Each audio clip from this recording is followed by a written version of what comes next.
Dans la série Orbital moléculaire et symétrie, je vais ici vous expliquer comment déterminer le groupe de symétrie auquel appartient une molécule. Bienvenue. Comment trouver à quel groupe de symétrie appartient un objet donné? Eh bien, il y a pour cela un algorithme. Le principe de cet algorithme est relativement simple. Dans chaque classe bleue se trouve une question à laquelle on répond par oui ou par non. Si la réponse est oui, on suit la flèche verte. Si la réponse est non, on suit la flèche orange. Je ne vais pas ici détailler la totalité de l'algorithme, mais simplement le parcourir dans le cas que nous venons d'étudier, celui du système Poincaré.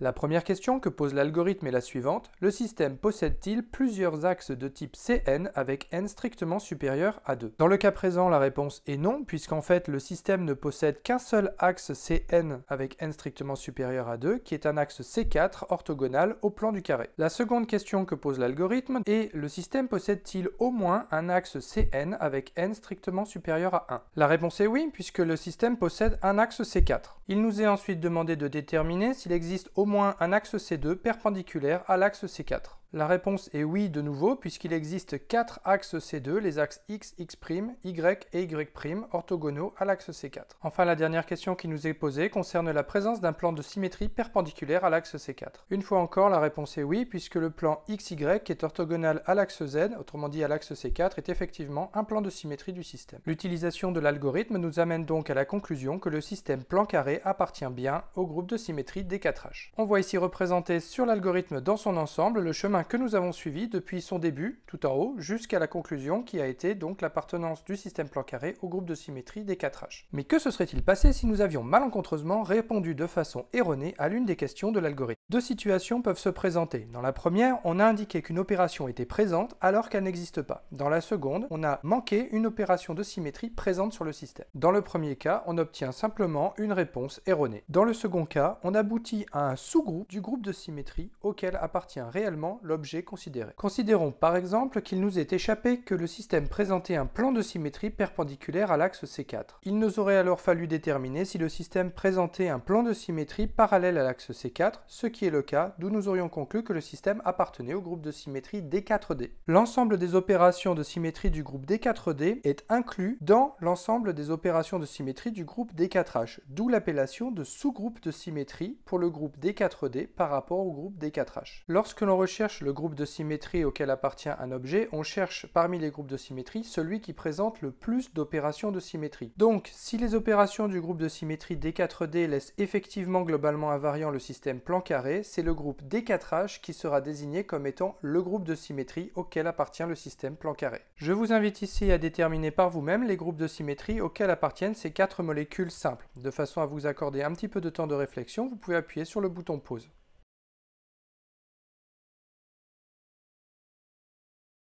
Je vais à présent vous donner la solution. Vous avez normalement dû trouver que la molécule d'eau appartenait au groupe de symétrie C2V, le borane au groupe D3H, l'ammoniac au groupe C3V et enfin le méthane au groupe TD. Retrouvez toute l'actualité de cette chaîne YouTube sur le site internet dédié ainsi que sur Facebook et sur Twitter. Si la vidéo vous a plu, laissez un pouce et puis abonnez-vous. À bientôt!